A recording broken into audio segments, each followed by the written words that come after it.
The goal of this panel is to understand where we stand today globally in our efforts to promote sustainable space governance consistent with our values and principles, and how we negotiate current obstacles, including efforts by authoritarian space powers seeking to institutionalize alternative norms inconsistent with our interests. Some of the questions that I have posed to our speakers are: what are the likely knock-on effects of Russia's unprovoked war against Ukraine that puts at risk global cooperation in safeguarding space operations? How do we reconfigure our approach to behavioral norms, transparency and confidence-building measures, and deterrence, of which we heard a little bit in the panel before, in this less predictable space environment? Are we equipped, together with our industry, to address the economic and financial aspects of space security, particularly the non-market approach in recruiting international space partnerships of China and Russia? I'm privileged to be able to discuss these and other critical issues with such a distinguished group of panelists. Ms. Carine Claeys, Special Envoy for Space and Head of Space Task Force at the European External Action Service. Richard Buenneke, Senior Advisor on Space Policy at the U.S. Department of State. Kai-Uwe Schrogl, Special Advisor for Political Affairs at the European Space Agency. And Simon Jones, Deputy Head at the Security Policy Department from the UK Foreign Commonwealth and Development Office. Carine, the floor is yours. Thank you very much, Jana, and good afternoon to all of you, and thank you for that introduction to our work in this panel. I'm really delighted to be part of this panel today and to contribute a perspective from the European Union, and in particular the European External Action Service. I would like first to explain a little bit what the External Action Service is and what we're doing over there. We do support the High Representative for Foreign Affairs and Security, including increasingly on space issues. And I would like to take this opportunity to highlight some recent developments and give you a flavor of what is to come, as well as some challenges as we further strengthen the EU engagement in space security, both in our own right and as a constructive partner for multilateral cooperation for space governance. Space indeed has become indispensable to our societies and our economies. It has been recalled already several times, in and outside Europe. Our EU space program, which we have consolidated in 2021, as Rodrigo da Costa mentioned, has key capabilities in positioning, navigation, and timing. This is the Galileo component, the EGNOS component, and Earth observation, the Copernicus component, that are used not only by Europeans, but by a global community of users in various regions of the world. Our space infrastructure is increasingly vulnerable to threats both in space and on the ground. And as Jill Stewart underlined, the awareness of such dependency is increasing. To address this, we have dedicated security component in place, which include, for instance, space surveillance and tracking to support resilience of infrastructure in view of operational risks, which we heard about earlier today from Pascal Fauché. For intentional risks, a part of the security architecture, we have a dedicated mechanism to respond to threats, meaning intentional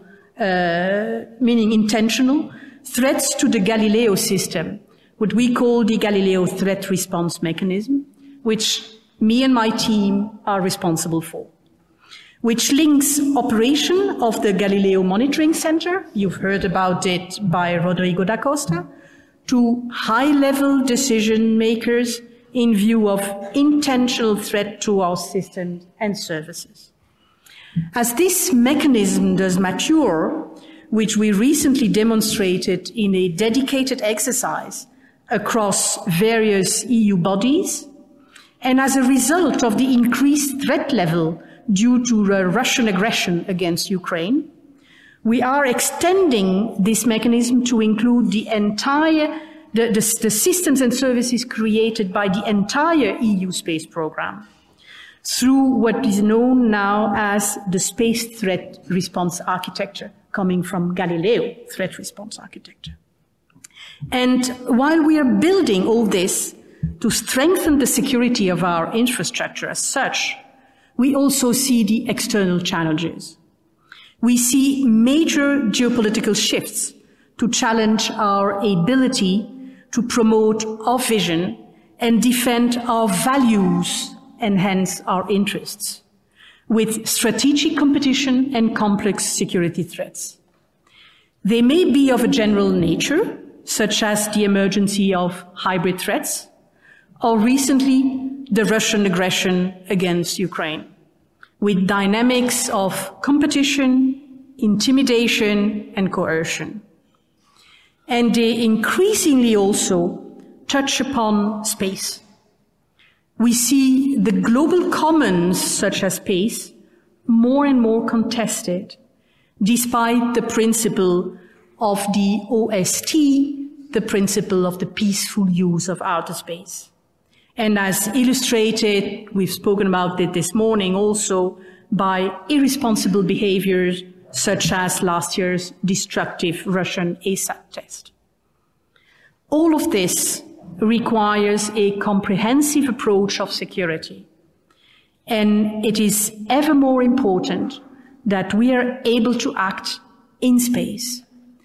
In space does not mean exclusively up there, but in the space environment, what is increasingly called the space domain, meaning all segments, space segment, ground segment, but also user segment.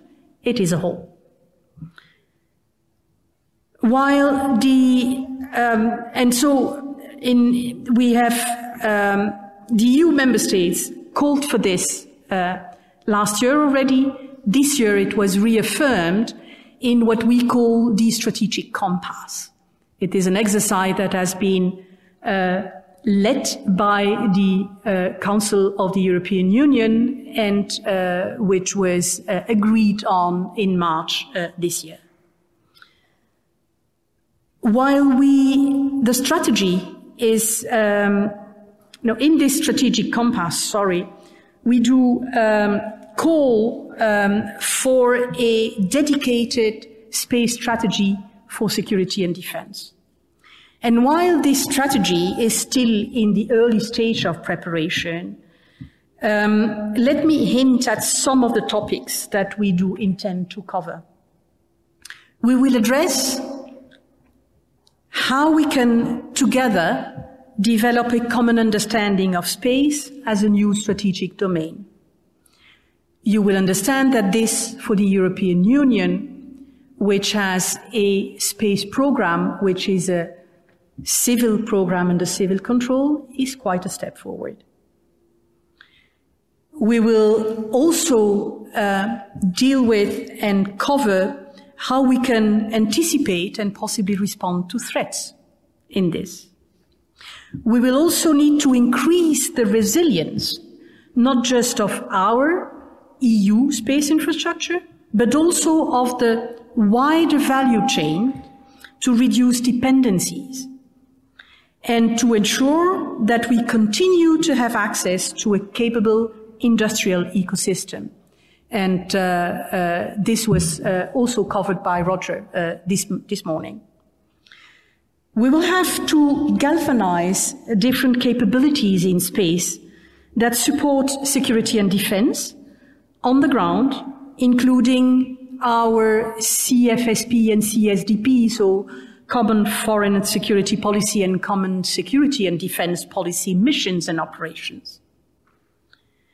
We will also have to develop partnerships, of course, across the like-minded community.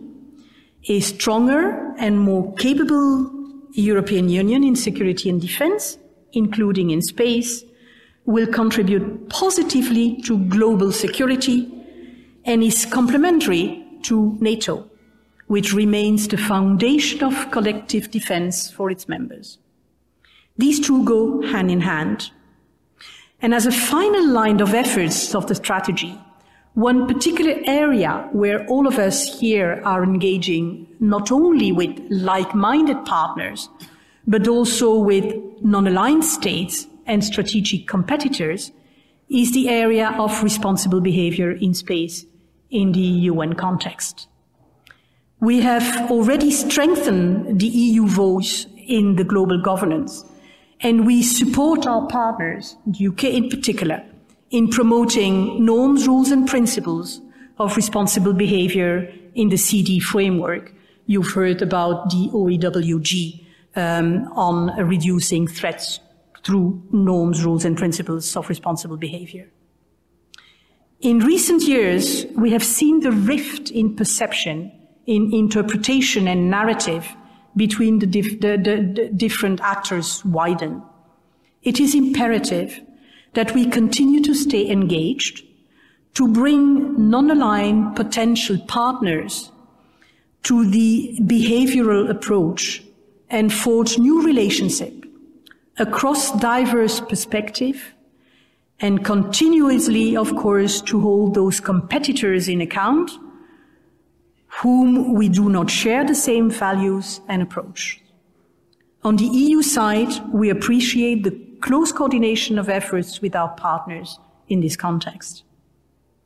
In concluding, I would like to underline that at the EU, we have deepened our engagement in space security over the last decade, and we will continue to intensify our efforts. This is in order to expand and protect our capabilities, but more broadly, to cooperate and preserve space services for the use and the benefit of all, thereby promoting the values we do share. A goal I find, if I may, more important than maintaining leadership, at least in words. And with this a little bit provoking last words, I will stop, and I'm really looking forward for our discussion. Thank you, Carine. Thanks so much for your overview. And it seems like since 2019, when we last held this event, a lot has happened, including the transformation for the space threat response architecture from the Galileo. And I really look forward to following the evolution of the space strategy for security and defense, because there is a lot to unpack from the bullet points that you mentioned that it is to achieve. So I really look forward to following that issue. With this, I will give floor to Dick. Please, you have the floor. Okay. Thank you, Jana. It's a pleasure to participate in this conference and see in person again Carine, Kai-Uwe, and also meet Simon for, I think, a very important topic of, again, another outstanding PSSI Space Security Conference. As other speakers at this conference have noted, our nations face a number of challenges in outer space. The common denominator across these challenges is the simple fact that none of us can meet these challenges alone. We have to face them together.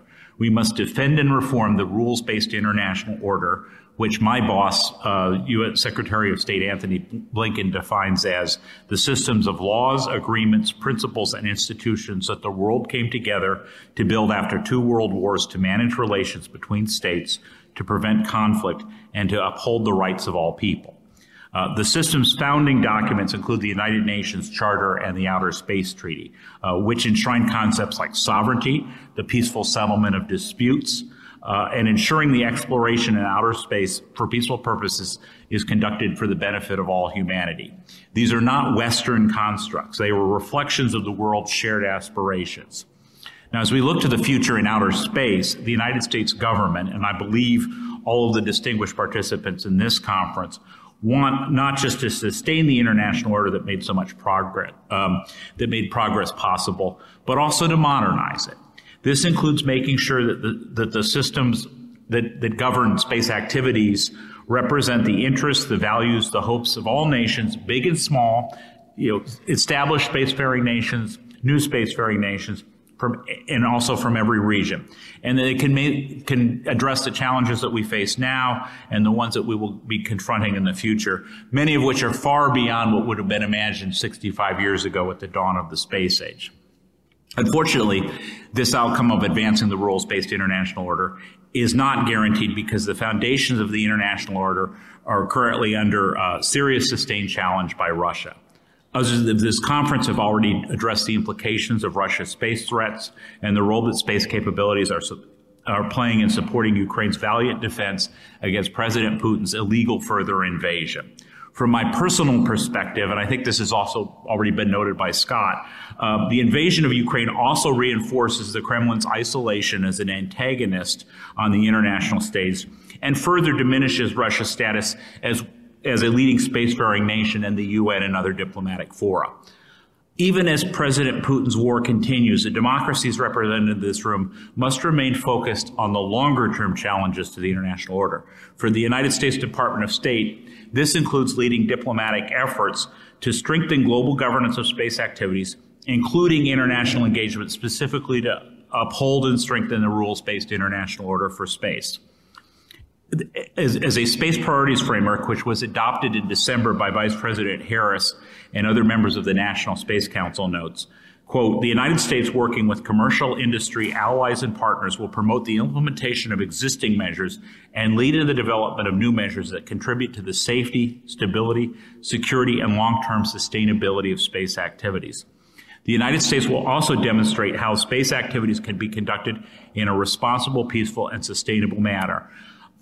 To provide some context for these statements, I would stress that the Space Priorities Framework is itself an evolution of a broader and long-standing set of principles of U.S. national space policies that go back over 65 years to the Eisenhower administration and were reiterated by subsequent presidents. At the same time, the U.S. Space Priorities Framework takes into account that changes in the global space landscape, including a shift from a Cold War space race between two governments to a wider and more complex range of commercial and governmental space actors. As the framework notes, as space activities evolve, the norms, rules, and principles that guide outer space activities also must evolve.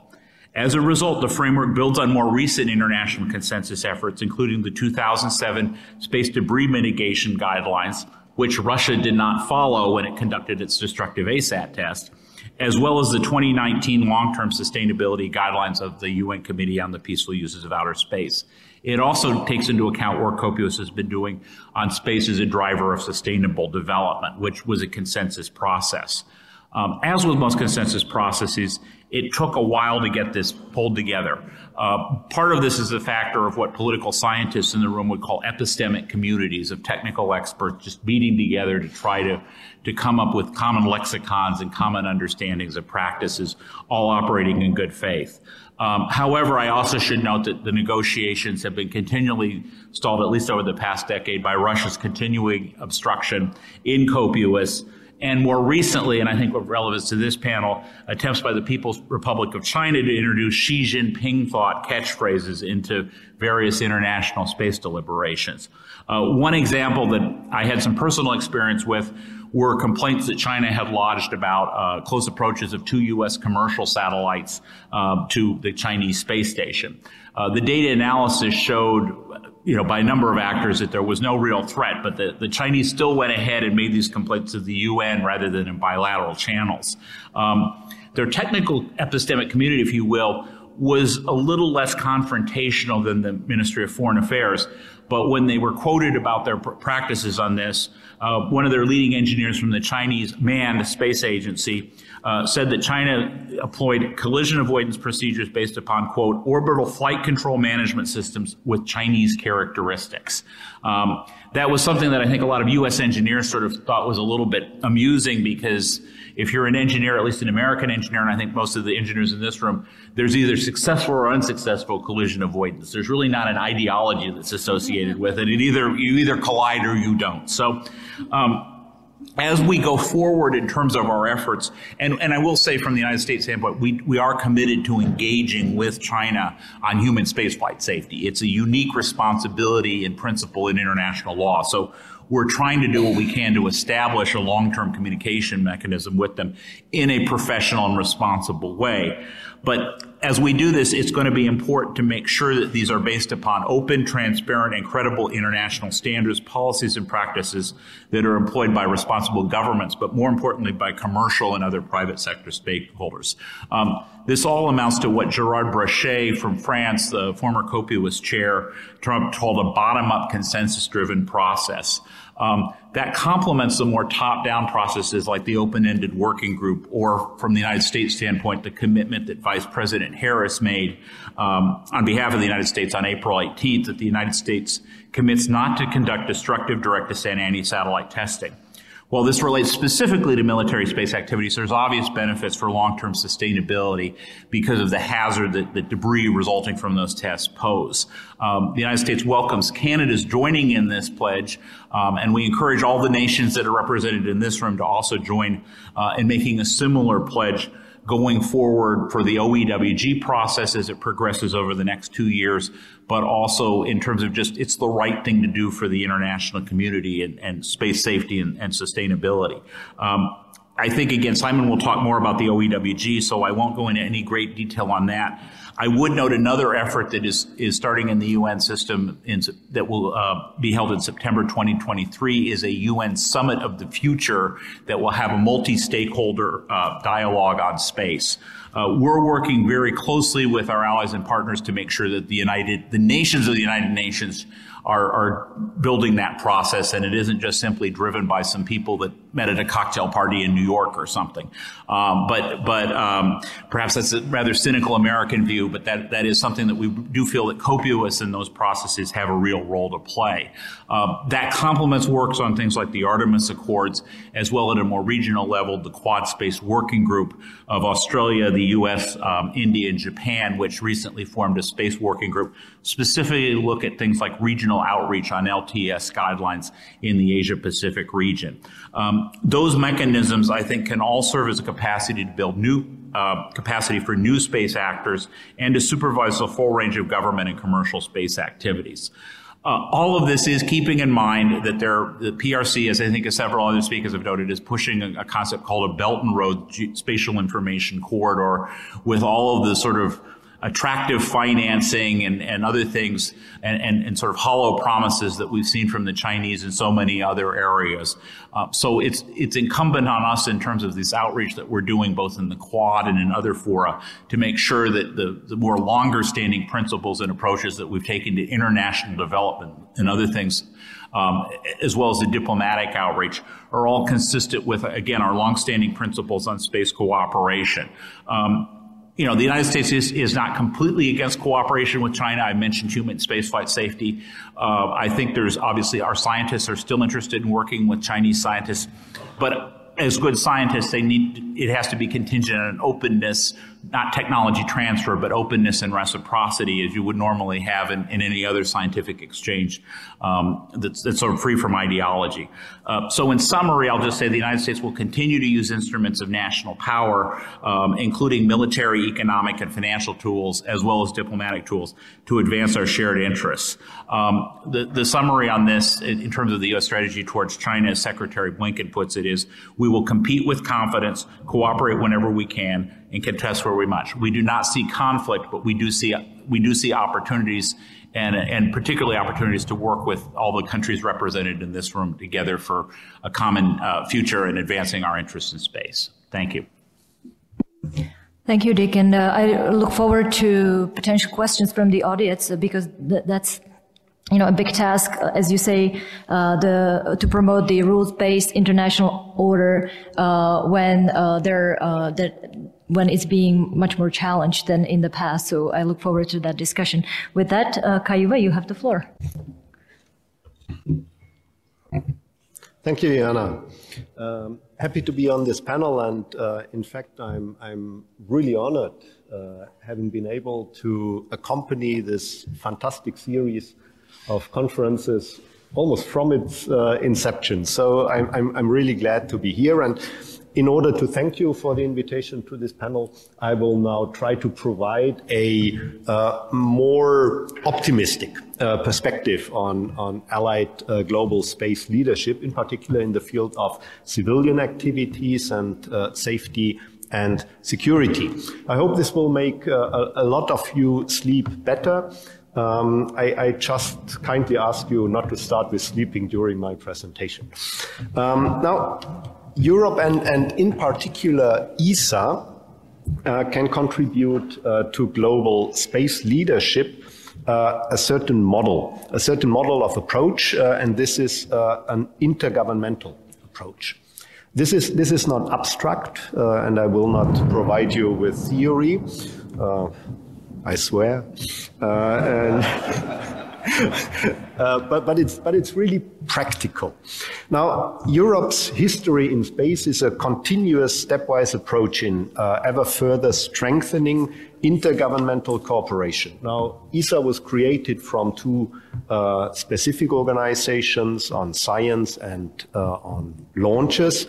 ESA itself then spun off EUMETSAT, EUTELSAT, and INMARSAT, and in parallel, the European Union developed its space capabilities, now also with EUSPA, and with the flagships which are done in cooperation with ESA. Plus, of course, we have EDA and the SATSEN.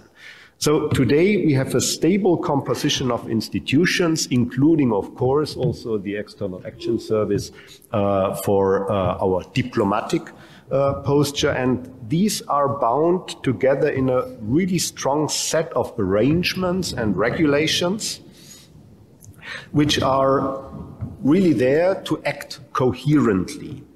And we at ESA, we feel, of course, integral part of this.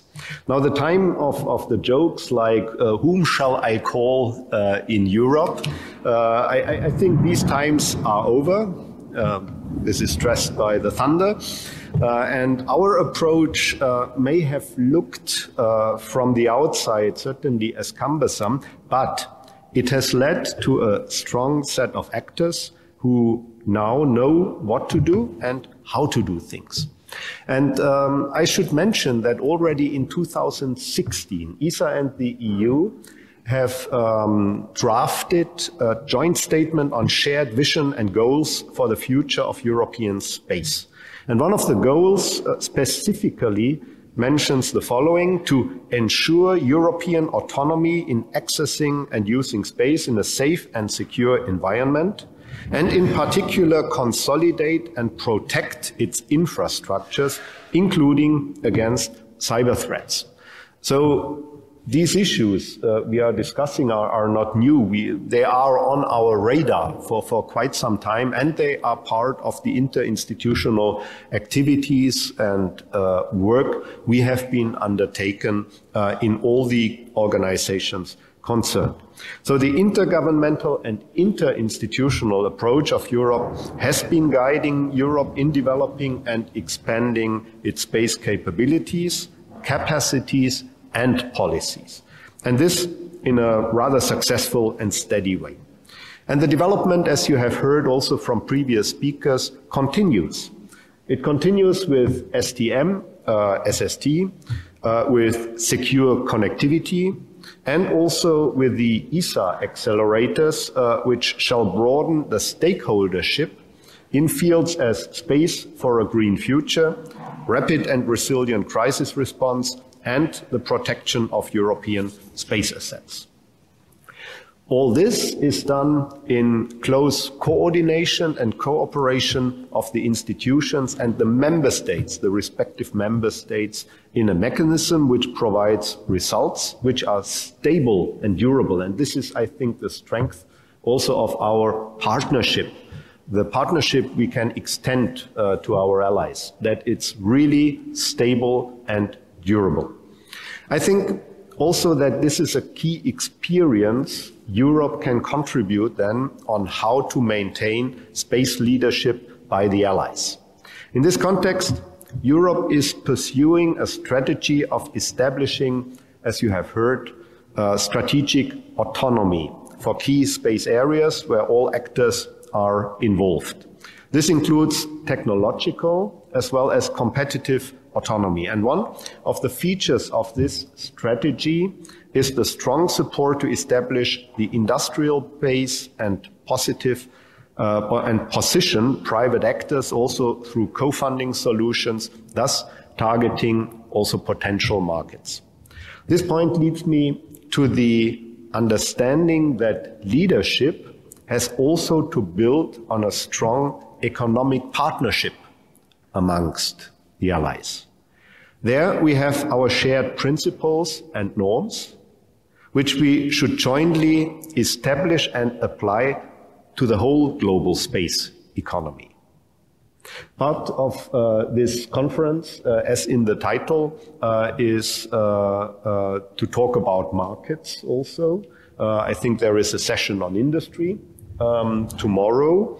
But I would like to mention and to touch this point already now, because it's really central also to our ability then to build on that, because we need our competitive industry for all our space activities, be they civilian, be they security related, and be they military.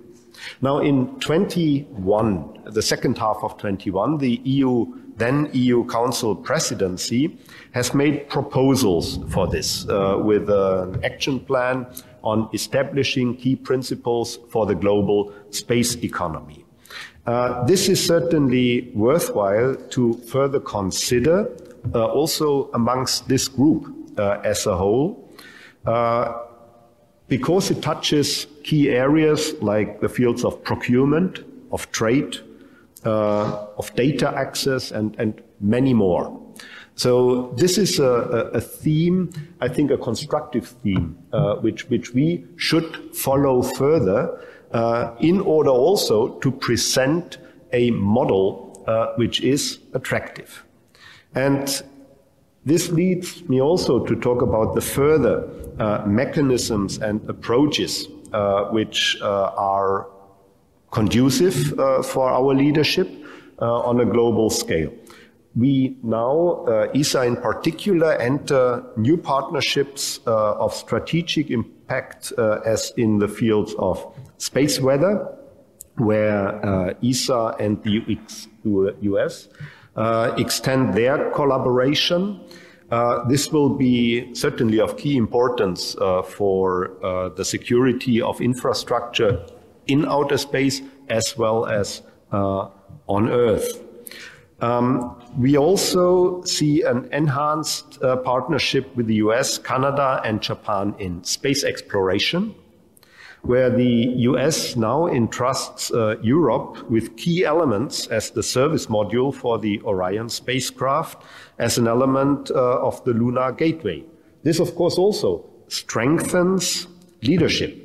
We had, as a really exceptional signal, last week the visit of the NASA administrator and the deputy administrator to attend our ESA Council informal session, something which has never happened before, and which clearly indicates that this partnership is further strengthening also from a political perspective. When Europe now aims, as this joint statement 5 years ago showed, to further strengthen its sovereignty and autonomy, it is in a context that this will not conflict, but enhance transatlantic cooperation and collaboration with Japan.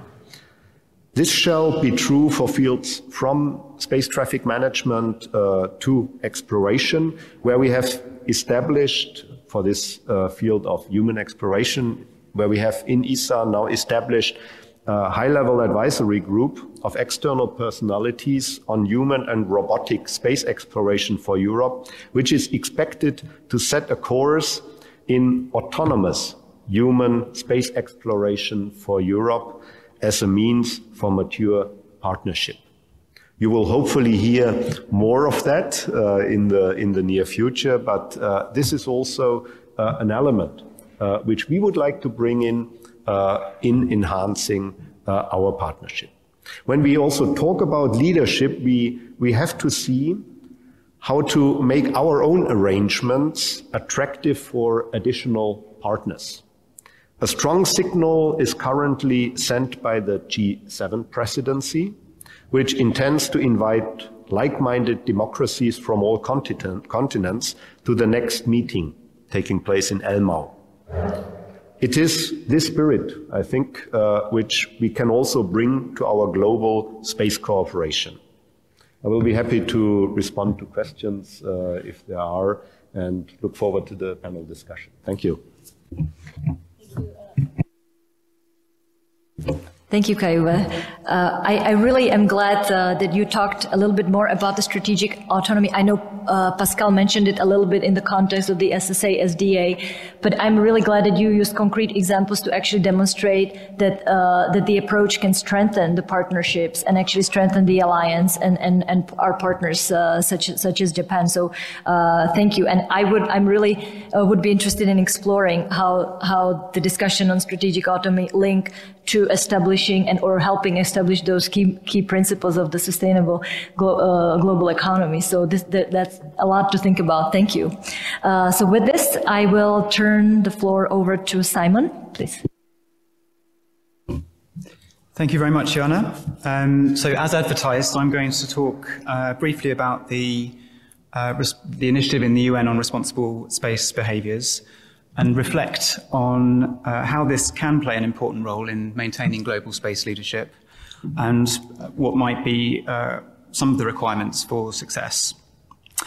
The UK is committed to providing global space leadership. In September last year, we published our national space strategy, which set out a bold vision for the UK to become one of the most innovative and attractive space economies in the world and to grow as a space nation. In that strategy and in the subsequent defence space strategy, we recognise the importance of space security to an open and stable international order and the need through our engagement on space to protect and defend our national interests. And we committed to lead efforts at the UN to promote space safety, security and sustainability. Our initiative in the UN First Committee on responsible space behaviours, which is concerned with reducing space threats from state activity outside of armed conflict. The initiative came from a desire to unblock international discussions on space security, which had been more or less deadlocked for years, even decades, as we've heard. To a large extent, the global narrative on space security had been dominated by Russia and China.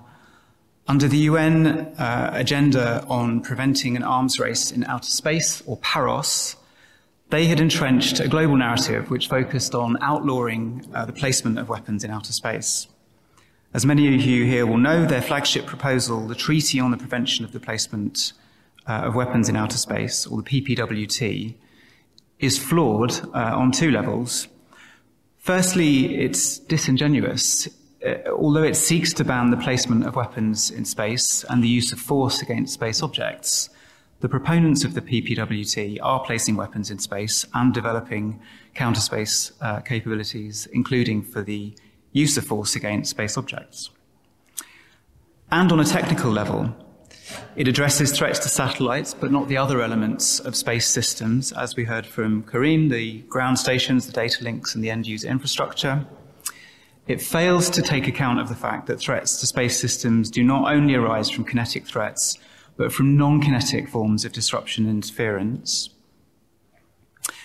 And it relies on an outdated notion that it is easy or even possible to define or to verify what is a weapon.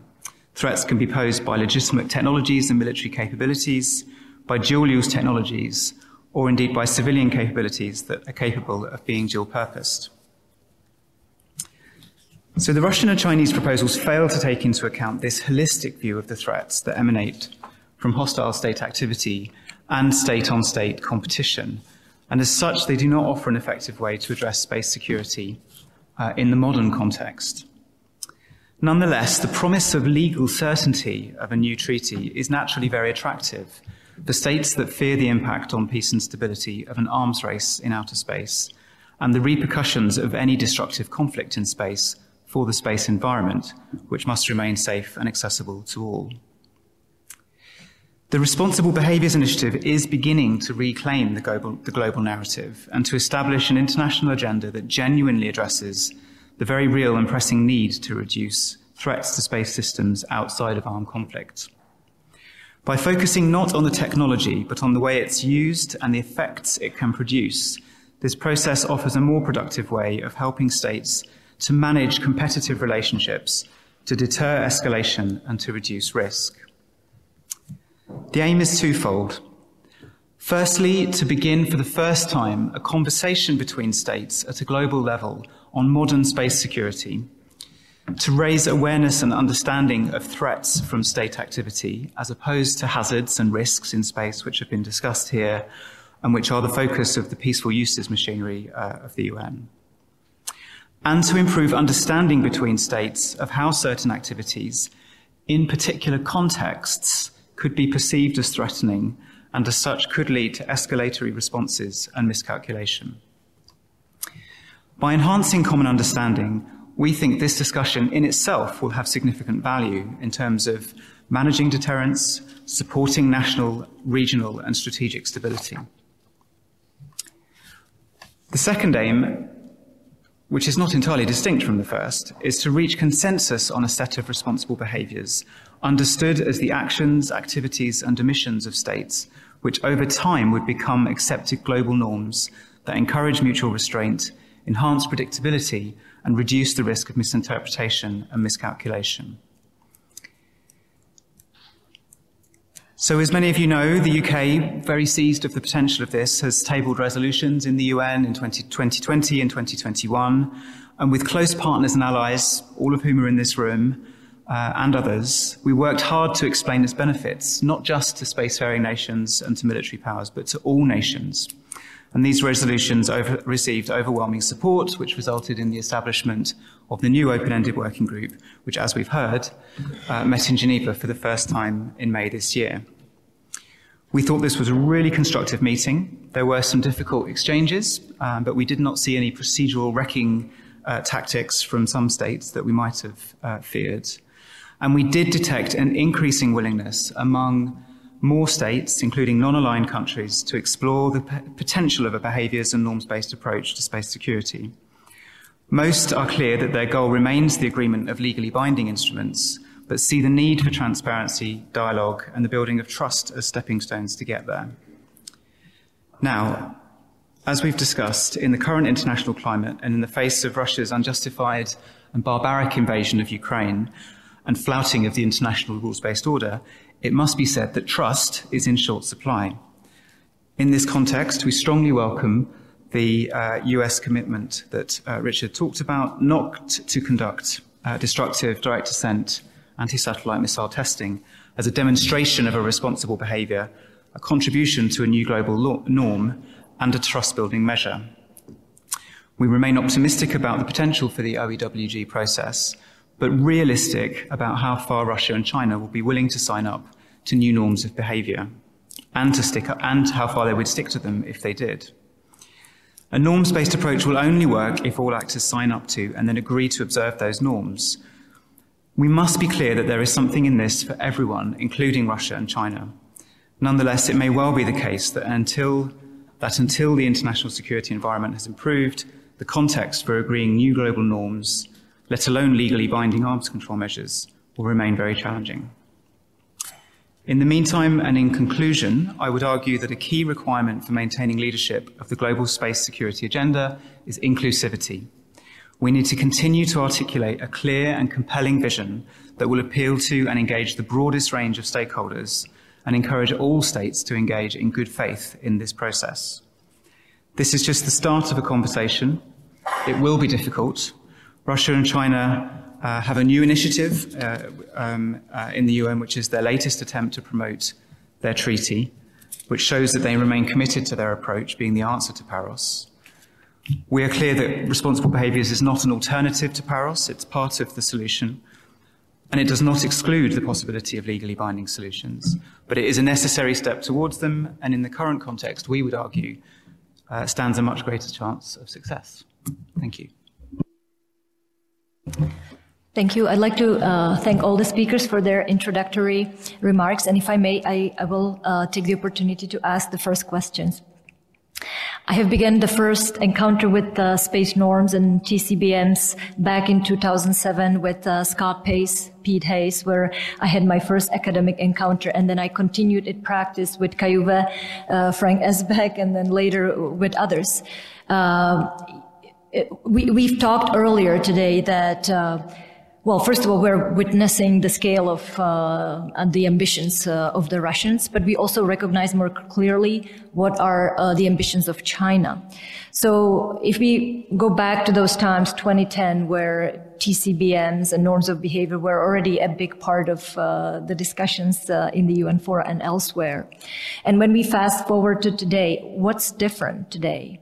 Are we better equipped to promote what Simon just said? You know, how do we articulate clearly our priorities? And second part of that question, which venue?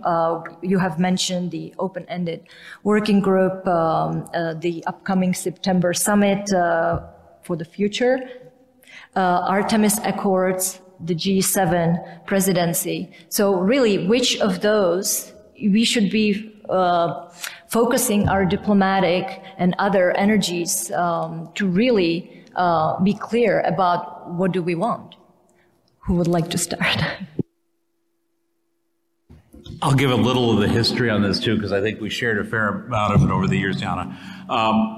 So there was a working group, group of governmental experts on transparency and confidence buildings for outer space activities, chaired by a Russian in 2012 to 2013, reached a consensus report that was a very constructive report, had a number of leading experts.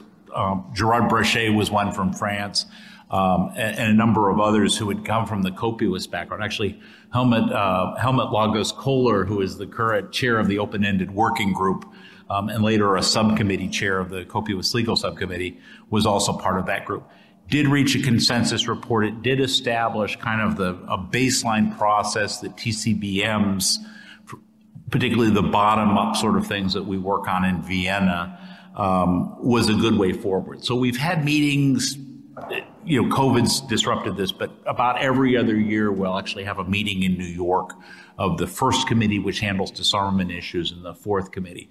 There will be one of those this fall again. So that's sort of the baseline, I think, that we were able to work consensus on with China also in this process. Fairly modest, but at least it does talk about those sorts of things. I think the two things that have changed from my standpoint from 2012 to 2013 were, I guess I'll be candid here since we're now under Chatham House rule, there was an experience with we're not, okay. I'll still be candid, maybe not as candid. There was an experience with an international code of conduct for outer space activities that came to grief or was suspended in 2015. Unfortunately, I think that created a lot of wrong impressions in terms of how the process for that was brought forward. And I think personal view was the open-ended working group that the UK has really led. It builds on some of the lessons learned from that process in a more top-down disarmament sort of way. We were able to get the Copious long-term sustainability guidelines through. Again, it took Russia a couple of years to sort of obstructionism, but we were finally able to do that. But last and certainly not least, the thing that's most dramatically changed, from my opinion, from 2013 to today, because that's 9 years, has been just this explosion of commercial space capabilities. We didn't have issues like, you know, several thousand satellite proliferated low Earth orbit constellations. We didn't have the ubiquity that people have commented here has been such a factor in terms of helping Ukraine with its defense and exposing the Russian lies. Those things just weren't there. A lot of people, visionary folks, you know, in the U.S. and other places anticipated that, but it didn't exist, and it wasn't a fact that was appreciated, I'll say, even in U.S. policy circles, much less in a broader set of constituencies. So as we look forward to this Summit of the Future in September of 2023, we do think it's important to get those commercial space perspectives in there. The governments don't always know best, and that's something that our industry is continually reminds the U.S. government of. So we really need to make sure that those viewpoints are part of that, as well as capacity building and other things. That now that these systems are up there, there's a lot of excitement about them, and so the capacity building we can do with human capital as well as just simply capabilities are things that I think really have to do going forward in addressing. Thanks. Yes, thank you very much. I very much share Dick's view, but I would add one additional element. From 2012-13 to now, we have seen an increasing tendency in the space fora in the UN to have a politicization of the discussion, with China and Russia blocking consensual or almost consensual discussions for political reasons, not linked to the space sector, but for other things. And I think that the UK initiative and the way it was brought to the international community has taken as the lessons learned from the failure, unfortunately, of the ICOC, of the International Code of Conduct, by being from the very beginning very much more inclusive. By putting around the table and having among the co-sponsors quite a lot of countries that are in the middle of the geopolitical spectrum. And I think that this is really a promise for more success in the future with more political buy-in by the whole of the geopolitical spectrum, and even possibly by some being on the other side as we are. Thank you. No, completely agree. I think one of the things that's been very positive, as Carine said, was, we had the BRICS came in. A brick came into the big glass building in New York was kind of the joke we said in 2015. Now you really do see South Africa playing a constructive role in terms of the LTS working group and at COPUOS. You see Brazil, I think, the same way. India has very encouragingly stepped up. That the chair of the new follow-on long-term sustainability working group is from India. So I think that dynamic in making this the geopolitical issues versus the real issues that we all share. The UK's done a good job on the security front, and I'm encouraged in COPUOS that we see that from a lot of other delegations too. Yes, Jana, you asked, are there any fora or forums where we should focus or concentrate on? I would say no. I would say first, let us consolidate our positions, our joint positions on these points, and then the more forums we can deliver these joint positions, the better. Of course, we have to be coherent, we have to be together, not divided, and we have to jointly deliver our messages and our positions. And then I would really take the effort doing that in all of the forums, even if we don't like the one or prefer the other one to a third one, that we really go there and try to come up and convince with our position. Second point, what has changed? Apparently, during the past 10 years, a lot changed. But what I see as an opportunity is that we now can also test what has been developed, for example, through the expert group GGE on TCBMs.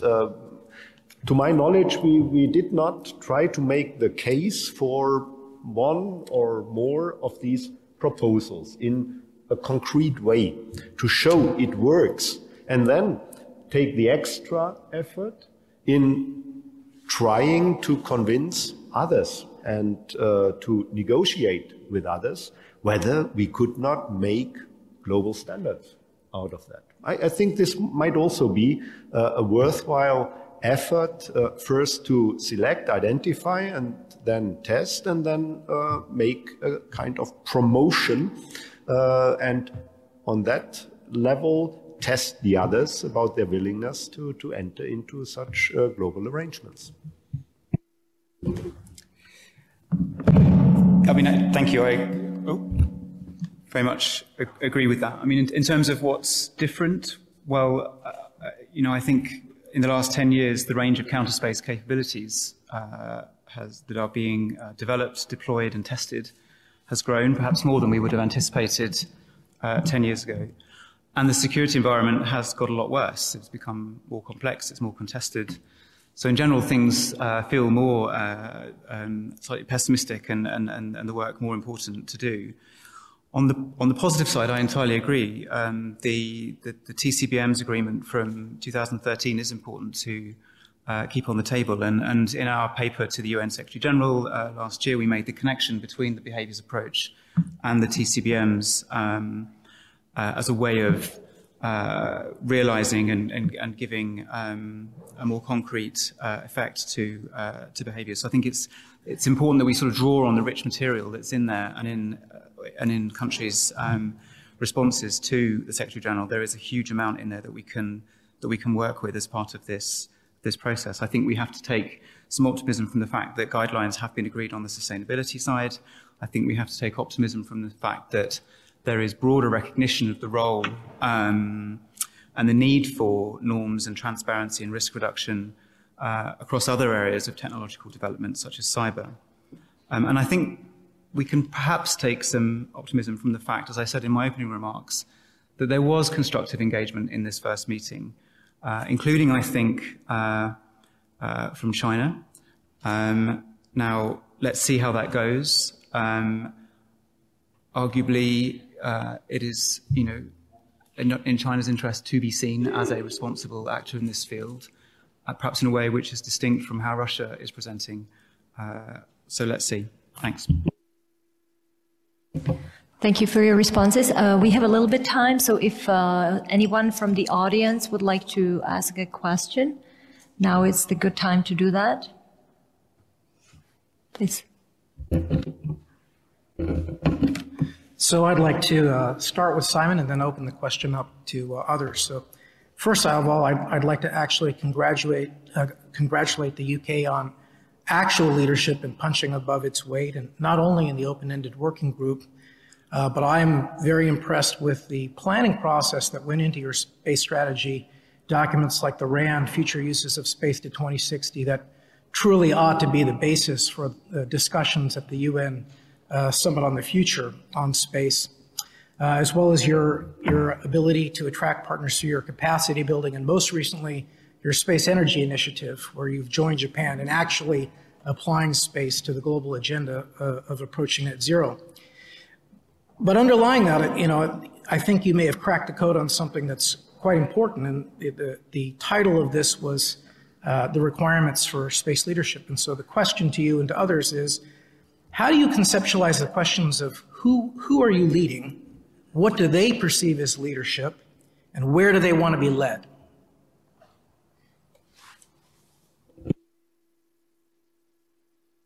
Who wants to undertake this easy question? I mean, I don't have much choice in the matter because our National Space Council has said the U.S. will take a leadership role. And I think that's something that America, I have to say, sort of is accustomed to leading in space. And when we're not leading, people get very upset. I mean, that was sort of some of the genesis of the Cold War, the space race, and those other sorts of things. So I think from our standpoint, but the leadership is a collaborative process. It needs to be an inclusive process, as I think has been pointed out in a number of these forums here. And I think that's another thing I'm very encouraged about, is that our U.S. industry, I think, is really realizing that. They do compete very vigorously against each other and want to compete internationally and innovate, but at the same time, they are, as Simon pointed out, aware that the threat environment has not gotten better. It's gotten a lot worse and progressed. So from a standpoint of the U.S., yes, we do want American leadership on these things, and we're sort of bound to do this or destined to do it. But I think the point is it's not a leadership of ourselves alone. I think the Artemis Accords is a good example of that in a more, scientific and peaceful way, of that we're not just simply going to have, I guess it was 12 white men just sort of go on the moon and do things for a couple days. This is really going to be much more of an expedition that we do together with other countries that share our values. Anyone else would like to react? No? So the question was directed initially at me. I mean, I think I would just kind of come back to what I said in my opening remarks, is that we definitely see the need for this to continue to be as inclusive a process as possible, and that's what we've, as Carine kindly said, we've striven to do, and we'll continue to work hard to do that. I think, more generally, this initiative fits within our broader ambitions around space in terms of leadership, but also in terms of security more generally. And our Foreign Secretary is extremely clear she wants us to be building global alliances, including on non-traditional lines. So I think, not everyone will agree with us, and we need to listen carefully to what others are saying as we go forward in this process. The norms-based approach doesn't work for everyone, including those that share the aim of reducing space threats and improving security. So, we'll go forward modestly, but trying to continue to play that role. Thanks. Thank you. I think we have time for... Oh, okay, Carine, please. Yeah. Maybe from the European Union perspective, another kind of leadership, if I may. You know that one of the main values of the European Union is multilateralism. And so what we can bring to the space sector is this leadership in multilateralism. And so multilateralism, inclusivity, and that is what we can bring to the multilateral negotiations as the DNA of the European Union, which can bring a lot in the present fora on space, both on space safety and long-term sustainability, Vienna process, and on space security and what our American friends call space stability also in the Geneva process. It has been also promoted by the public diplomacy campaign on 3SOS, which I spoke about, I think, 3 years ago here in Prague. This safety, security, and sustainability of outer space public diplomacy campaign, but also saying 3SOS, it is urgent to act, and we have to act jointly. That's what we're doing now. Thank you. Thank you very much. A space for one last question. Scott. So a lot of this discussion has been about, norms and non-binding guidelines and so forth, areas, and obviously a priority. But in the previous panel on deterrence, we talked about other aspects: resilience, credibility, cost imposition, attribution issues, which you can maybe see under SSA, kinds of things. Looking beyond norms as they're useful for sort of in TCBMs, do you see a role for multilateral engagement on any of those other areas, like multilateral cooperation, improving resilience, multilateral coordination on cost imposition, for example, economic sanctions for violators? We're sort of doing the easy part of the problem first, but there are these other parts of deterrence that would, I think, benefit from multilateral coordination, but is that really practical? And if so, where might you start next?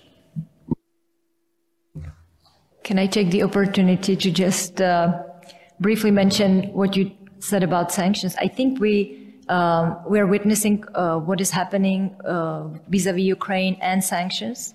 So European countries, as well the United States, have proven that the sanctions tool is a very important one when we want to avoid a military conflict, a direct military conflict. So sanctions have been imposed, and they are costing the Russian economy. They're not immediate, but I do think that, you know, we have sanctions as one of our title of our in our conference, and we see this as a potent tool. So I will just leave it there, but I hope to elaborate on that down the road. Another one that's more mundane but very important was cybersecurity, resilience in that sense. We had a very good policy that was issued in SPD 5, Space Policy Directive 5, Cybersecurity Principles for Space Systems in October of 2020. However, it really wasn't implemented, and we didn't do much international outreach on it, just with changes of administration and other things. The cyber attacks that Russia did on a commercial satellite network that was affecting primarily Europe, first aimed at Ukraine, but with spillover effects here in Europe, really was an attention getter, I think, here in the European Union. And I know we're having discussions next week on that as part of a US-EU dialogue, but also was in the United States for our Department of Homeland Security and other places. So it's really just the wake-up call, and then the fact that, again, we had, at Elon Musk tweeting right after that, essentially, they're coming after me next. Again, our commercial sector is much more energized about these issues. So I think there are going to be those issues like resilience. It frankly takes a while for us to get in the U.S., our government together and all the departments to talk with industry. That's starting to happen now, and I know it's happening in Europe. And obviously Asia Pacific region with Japan and others will see that going forward. So again, a little more mundane than a high-level diplomatic conference, but we do see Russia trying to insert these arguments in Vienna and places too. Their old cybersecurity arguments are now starting to show up at COPUOS. So having that common position on resilience will help us in that diplomatic front too. Very briefly, Scott, I think I heard you say that norms was the easy bit, and it certainly doesn't feel that way. But what I would say is that, and I mentioned this in my intro, I think I would see this conversation between states as contributing to deterrence as well as to risk reduction. I think these are sort of two sides of the same coin. So the more that states can discuss and understand threat perception and what could lead to behaviours that could lead to escalation, I think that contributes to a managed system of deterrence as well as to reduce risk. That said, I would definitely agree with you that there is room for more conversation internationally and multilaterally about all of this. And I think we have seen the G7, for example, including in its communiques and in its discussions space security, referring to the behaviours approach, but also talking about the issues more generally. Space as a domain of operations in NATO, these conversations will certainly be happening. So I think that's a really good sign. Thank you. Thank you. Well, once again, I'd like to thank, and Carine has one last remark, please. My apologies. No problem, Jana. On this element of partnership, and to answer Scott's intervention, you've heard that when I describe the main elements that we want to cover under the space strategy for security and defense, there was a part on partnership, and it is for us quite important. As Dick mentioned, the cyber sector has given some hints on what we could possibly do. The EU has developed a diplomatic toolbox on cyber. We do intend to go in the same kind of direction also, but not only a diplomatic toolbox, but also using other elements of policy of the EU, like the sanctions policy, for instance. And on those things, we definitely think that partnership, and to discuss that with like-minded countries, or even with countries that are not entirely like-minded, but that could be like-minded on specific topics, might be useful. And as General Friedling said, with the war in Ukraine, we definitely are in front of the necessity to act very quickly.